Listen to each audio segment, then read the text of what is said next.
Salam sejahtera Malaysia. Denyut nadi suara rakyat bergema di channel ini.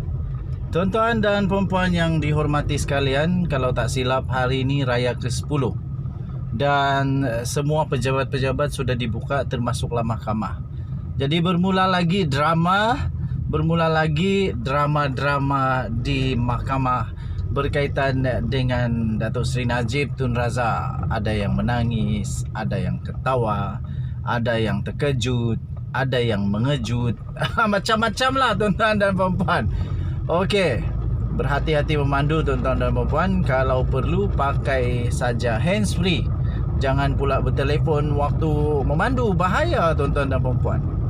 Baru sebentar tadi saya terima satu lagi dokumen berkaitan dengan kes bicara Datuk Seri Najib Tun Razak untuk 1MDB Tenor. Tuan-tuan dan puan-puan yang dihormati sekalian, saksi seterusnya tidak lain dan tidak bukan orang dalam di dalam 1MDB, antara yang paling tinggi jawatan dalam 1MDB tuan-tuan dan puan-puan, iaitu bekas pengerusi 1MDB sendiri, iaitu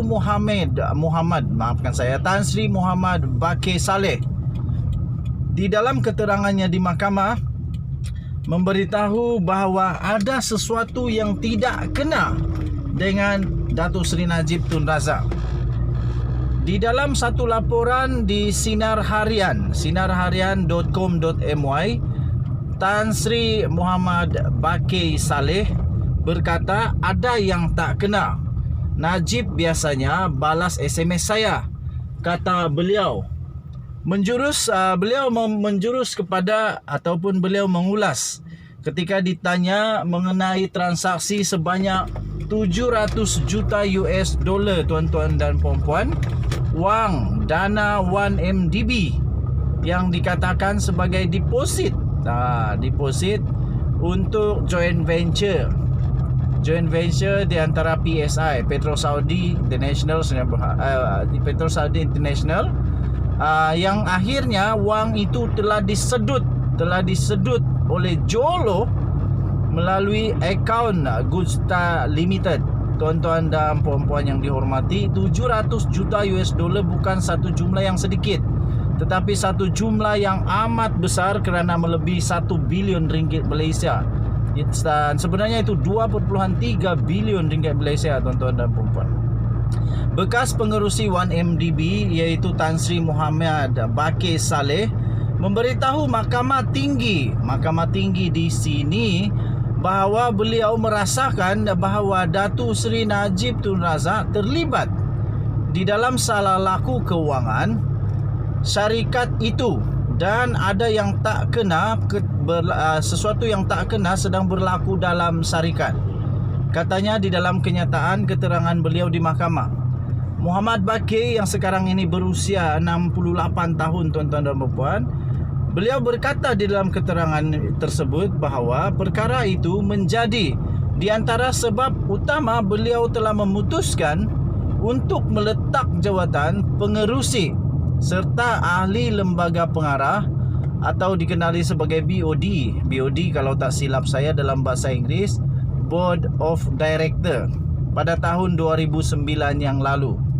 Tuan-tuan dan puan-puan, beliau adalah saksi pendakwaan ke-15.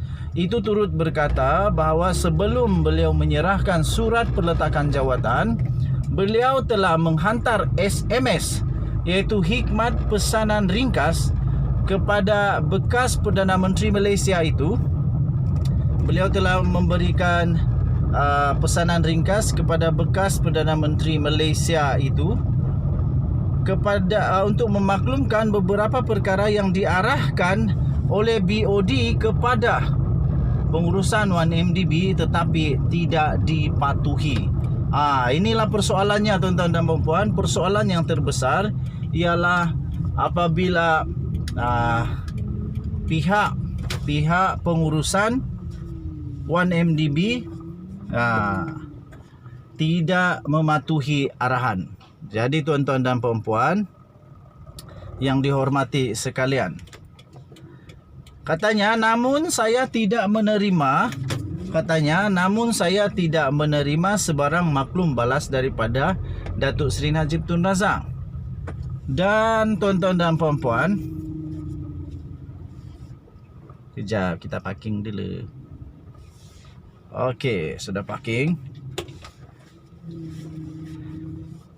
Tidak terlintas di fikiran saya untuk melaporkan kepada mana-mana pihak berkuasa berkaitan salah laku kewangan pengurusan wang MDB kerana saya mengandalkan bahawa saya telah pun berbuat demikian melalui SMS yang telah dihantar kepada Datuk Seri Najib, katanya.